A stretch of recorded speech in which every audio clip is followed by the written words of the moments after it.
Hai, Assalamualaikum warahmatullahi wabarakatuh. Apa kabarnya kalian semua? Welcome back to this channel, SMP Wima Channel. Terima kasih untuk kalian yang sudah subscribe channel ini. Yang belum, ditunggu ya sekarang. Oke, tidak bosan-bosannya Ibu ingin mengingatkan kalian agar selalu melakukan 3M, yaitu mencuci tangan dengan sabun, memakai masker, dan menjaga jarak. Oke, baiklah, pada kesempatan kali ini Ibu akan membahas materi bab 4. Pada pembahasan pertama kali ini, kita akan membahas tentang materi prosedur teks. Apa itu prosedur teks? Yuk kita simak baik-baik. Prosedur teks yaitu suatu teks genre yang memberitahu cara membuat atau mengoperasikan sesuatu melalui serangkaian langkah-langkah. Lalu prosedur teks itu bisa ditemui di mana saja ya? Ini dia.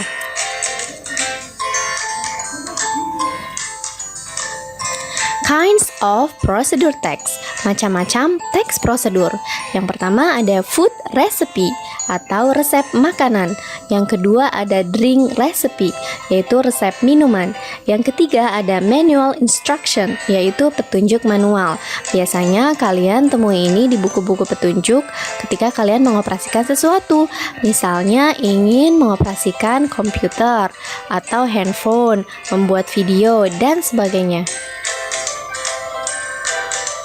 Nah, kegunaan dari prosedur teks itu apa sih? The social function of prosedur text is to tell how to make or operate something through certain step. Jadi, kegunaan dari prosedur teks itu untuk menjelaskan cara atau membuat atau melakukan sesuatu melalui langkah-langkah.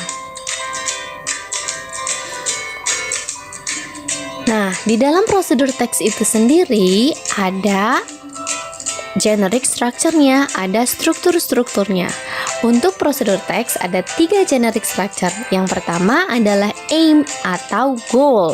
Biasanya kita menyebutnya itu tujuan, berisi sesuatu yang akan dibuat atau dikerjakan. Nah, aim atau goal ini biasanya terdapat di judul, ya. Jadi ketika kalian membaca sebuah prosedur teks, judulnya itu adalah tujuan dari teks tersebut. Kalau ada pertanyaan, what is the aim of the procedure text? Jadi kalian tinggal lihat saja jawabannya di judul. Yang kedua adalah materials, yaitu menjelaskan bahan-bahan yang digunakan. Jadi selain bahan-bahan, bisa juga alat-alatnya ya yang digunakan. Yang ketiga adalah steps. Steps itu adalah langkah-langkah, yaitu cara membuat atau mengoperasikan sesuatu.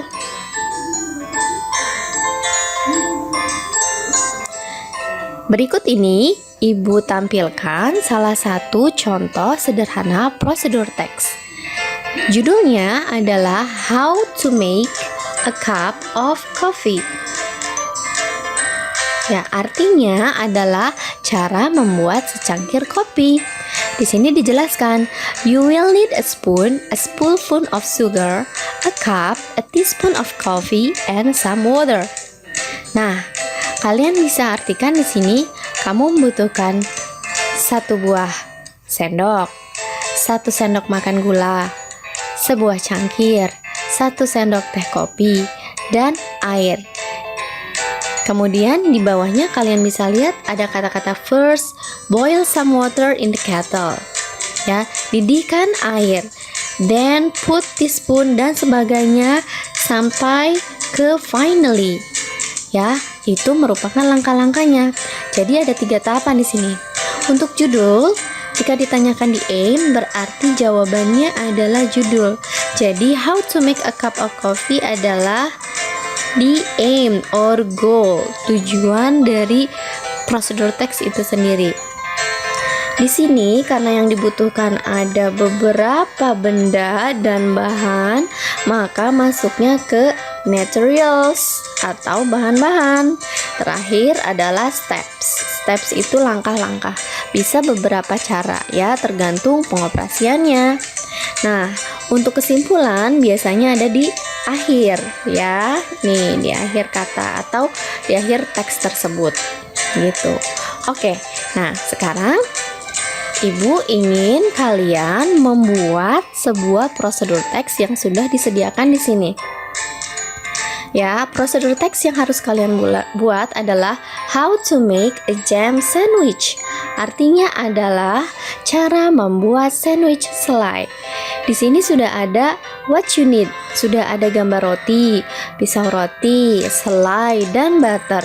Tugas kalian adalah mencari bahasa Inggris dari bahan-bahan itu yang dibutuhkan apa. Setelah itu, yang kalian lakukan adalah menuliskan apa saja step pertama yang harus ditulis, step kedua, ketiga, keempat, kelima. Nah, di bawah ini sebetulnya sudah ada keterangannya ya, tapi hanya masih acak-acakan, belum berurutan. Tugas kalian yaitu mengurutkan langkah-langkah yang sesuai dengan langkah-langkah cara-cara 1-5. Setelah kalian buat, kalian tentukan generic structure dari prosedur teks itu sendiri. Where is the title? Where is the goal? Jadi mana judulnya, mana yang termasuk dengan goal or the aim-nya. Lalu where is the material? Jadi mana bahan dan alat-alatnya, langkah-langkahnya yang mana, dan konklusinya. Ya, jadi kalian tentukan setelah kalian menyusun prosedur teks dengan benar. Oke, Ibu rasa cukup sekian untuk pembahasan hari ini. Jangan lupa dikerjakan tugas-tugas online-nya ya. Tetap semangat. Assalamualaikum warahmatullahi wabarakatuh.